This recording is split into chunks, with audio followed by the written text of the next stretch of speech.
guys, welcome to Big Daddy's Kitchen. Today I'm excited because I'm going to show you how to make the Big Daddy pizza. I've been making pizzas for about 20 years now and I think I just about got it right now.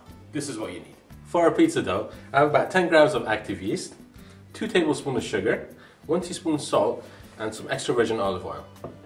And of course, 5 cups of all-purpose flour that I'm going to sift. In a mixing bowl, throw in your active yeast and pour 2 cups of water, lukewarm water, say about 105 to 110 degrees on top of it, and that's going to wake up your yeast. Mix it up a little bit, and as soon as they wake up they need some food, which is your sugar and some salt. Mix everything thoroughly together like this and let it sit for about 15 minutes to get nice and frothy. Okay guys, as you can see, our yeast has foamed up, and that's a good sign. That means that it's alive. So I'm going to put this on our mixer now and start putting in our flour. Okay, put your bowl with the yeast mixture on your mixer.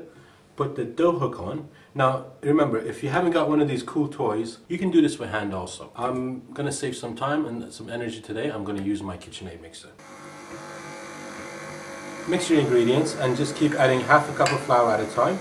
Don't put everything at once. And when you've used up half of your flour, about that much, you want to add your olive oil. Say about a quarter of a cup.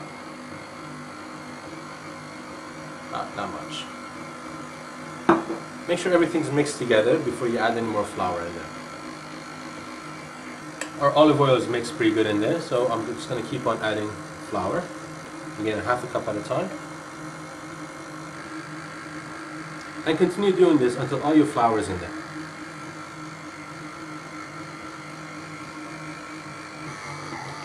Okay, all my flour is in there now. I'm basically just going to let it knead itself with the machine until it's all mixed together nicely and you don't see any more flour sticking to the sides of the bowl. As you can see, our dough has pretty much picked up all the flour that we had on the side of the bowl, and it's been kneading for a good 5-6 minutes or so. So it's almost done. I'm going to turn the mixer off now and get the dough off the hook. In a large mixing bowl, drizzle some olive oil. Then take your dough that's been kneaded already. Now the way you know when it's right is it's got quite a stretchy, rubbery feel to it. When you feel it, it feels smooth, there's no lumps in there. And again, just make sure that it's stretchy, it's quite elastic, it doesn't fall apart. Make a nice round shape and put it like that in your bowl. Put some olive oil on both sides. The olive oil is going to prevent it from drying up. Now this may not look like a lot of dough, but this is actually quite a lot. It's going to double in size, and that's when we're going to make pizzas with it. So a nice damp tea towel and put it on top, again just to make sure that nothing's going to dry up. Put this in a warm place, not a hot place, a warm place like an oven or a microwave when there's no drafts, there's no disturbances. Okay, our dough has been proofing for about an hour and a half, and as you can see it's doubled in size.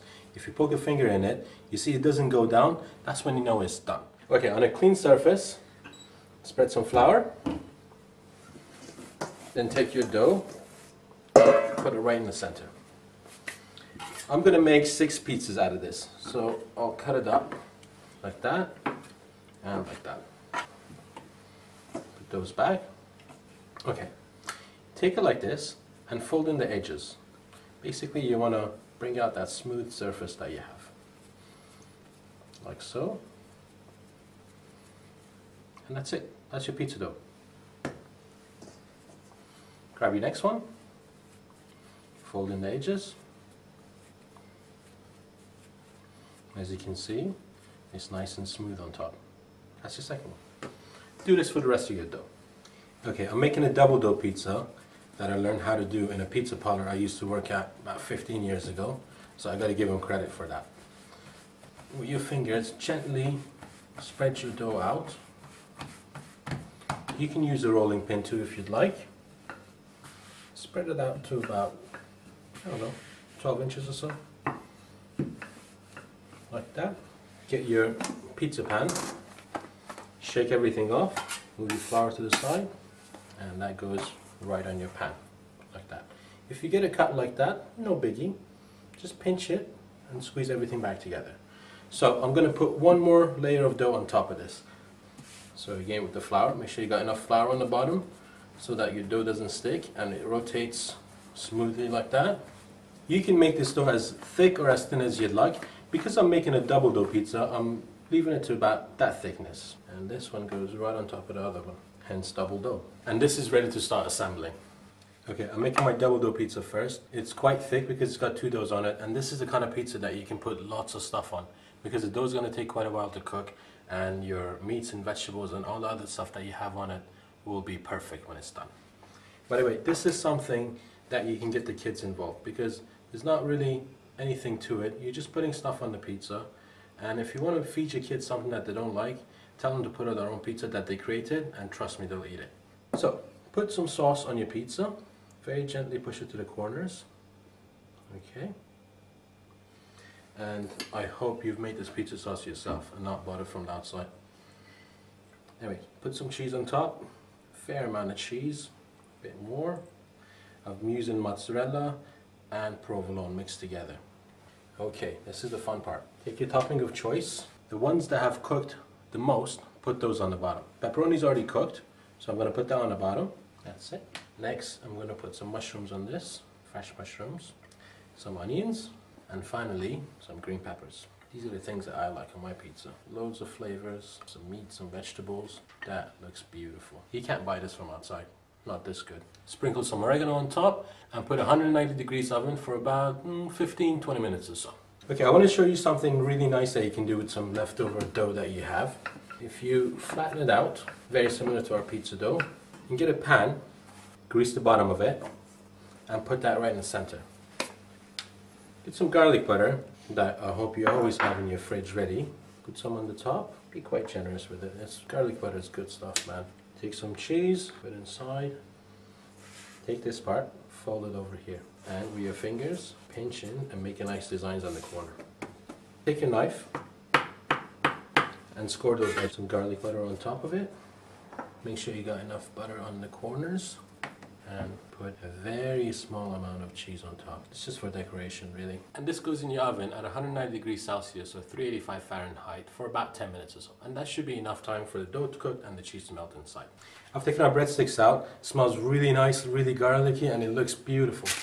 So to serve it, put a piece of wax paper on top. Put that on top of it. With your pizza cutter, cut some slices. Like that.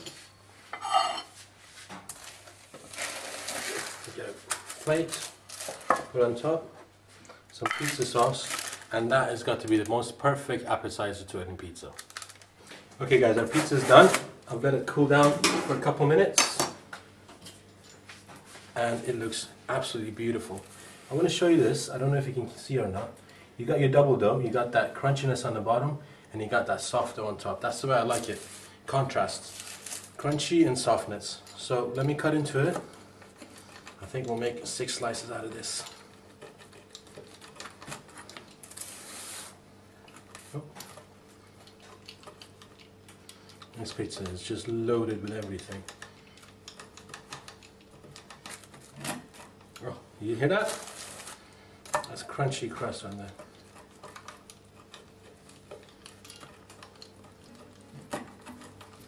There. So that's the Big Daddy pizza, homemade and as good as ever. I hope you try this, guys. I'm sure you'll love it. And remember, never trust a skinny chef.